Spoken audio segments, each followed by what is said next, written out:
Obviously been a whirlwind here the last 48 hours.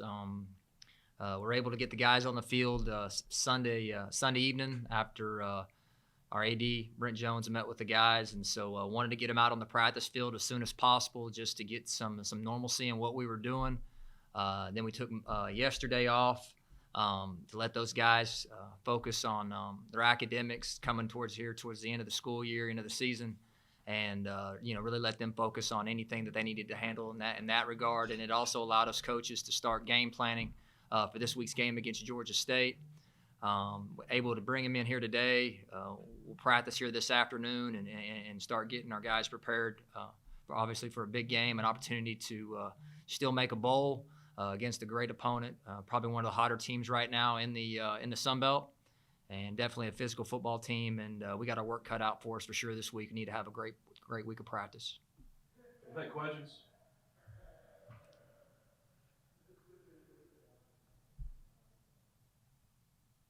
Hey, Brandon, this is John Johnson at the Dothan Eagle. Could you kind of share with us just what you told the team when you met with them initially after this? Oh yeah, it was simple. I think they could tell by Coach Lindsey's message that he cared for him and he loved him, and that he wanted, obviously that he wanted them to go out and win this week. And my message to them is that at the end of the day, Troy football is bigger than any one person. It's a culture. It's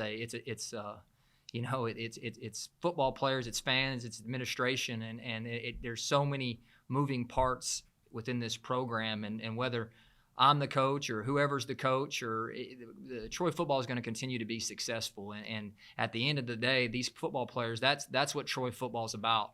And the most important thing right now is for us to go, get ready to represent Troy in the best way possible against a great opponent. And that we still had some incredible goals that we could accomplish, especially for these seniors, these older guys. Some of these just some of the best people that you could ever be around, the leaders on this team, and send them out the right way. Because they've been here obviously through some hard times, through COVID, have not been to a bowl game in a couple years. And so for them it would be just such a great honor, such a great reward for those guys to be able to continue to play football at least for another game. Also wanted to ask who handles the specific duties, play calling, that kind of thing. So Cole Weeks will call it on offense, and then I'll call it on defense, and then Dane Brown will continue to be in charge and call the special teams. Hey Coach, it's Mike here in Troy. Talk about your transition from special teams to defensive coordinator to now being an interim head coach. Just talk about what that means to you, and are you excited for the opportunity? Well, I mean, I guess there's no such thing as bad experience. I guess you learn regardless of whether you are successful or you fail. For me, I've probably grown more as a football coach. When Coach Brown hired me to be the special teams coordinator, it's not something that I had ever done at this level, and just really just grew in that capacity and through the leadership that he had, and just. And so grew a lot. And then, when he left and Coach Lindsey came in and was asked to have the opportunity to stay as the defensive coordinator, just felt like that was a door that God was opening for me. And I'm a big believer. And, if somebody opens a door for you, you at least need to step through it. And, obviously it was a struggle my first year, learning on the job and really understanding that that's not the standard or the type of football that Troy wants to play. And so once that season was over with, I sat down and with our staff and with the coaches and set about figuring out a way that we could improve and get things back to where they needed to be, to play a brand of football that Troy could be proud of, to play a brand of defense that is definitely worth recognizing, and when you guys got guys like Carlton Marshall, things like that, you find ways to make them successful, and I hope and I think we've tried to do that.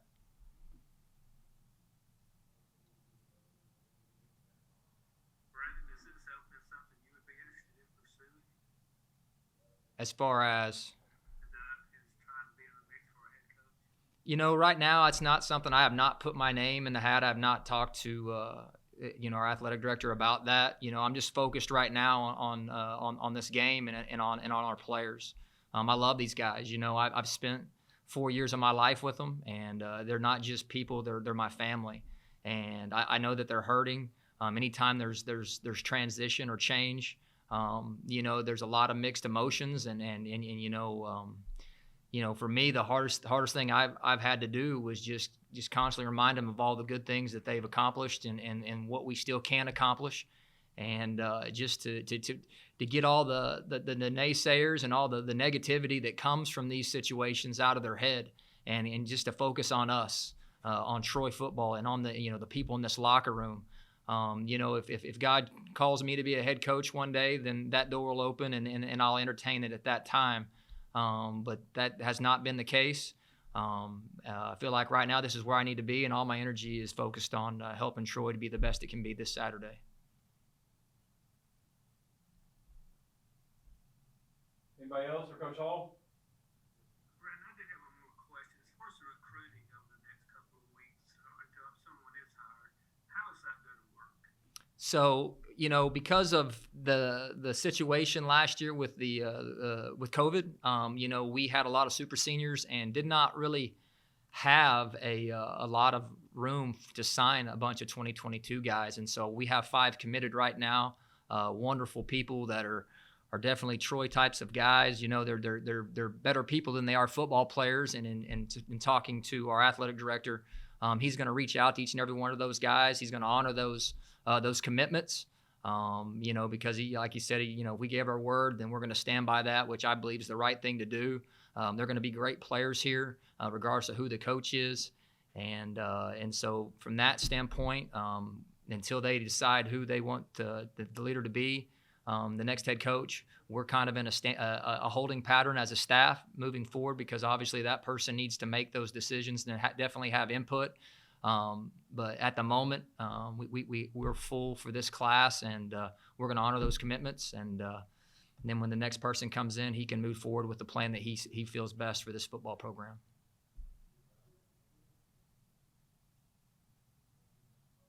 Anybody else? Hey, Brandon, it's Stephen Gunner with WSFA here in Montgomery. Just wanted to ask you a question about a certain player, obviously one that you've had a lot of dealings with the last few years. Carlton Marshall is a finalist for the Burlsworth. Just your comments on him and how special this moment is for him to be a finalist and in the mix for this award. Well, I'll tell you this: it's if there's a humanitarian award that they would give out, he deserves it more than he does anything to do with football. I'm very fortunate to have had him in my life as a coach. As I've been in college football now for 22 years, and I've actually been honored to be around 2 players that actually won the Butkus Award. And for him not to be considered one of the top people for that award is to me is sad, because he's, I know he doesn't have the physical attributes that people are looking for, but I can tell you this right now, pound for pound, he's probably one of the best football players that I've ever been around. He's physical, he's instinctive. And he's given everything that he can give to this game and to this university.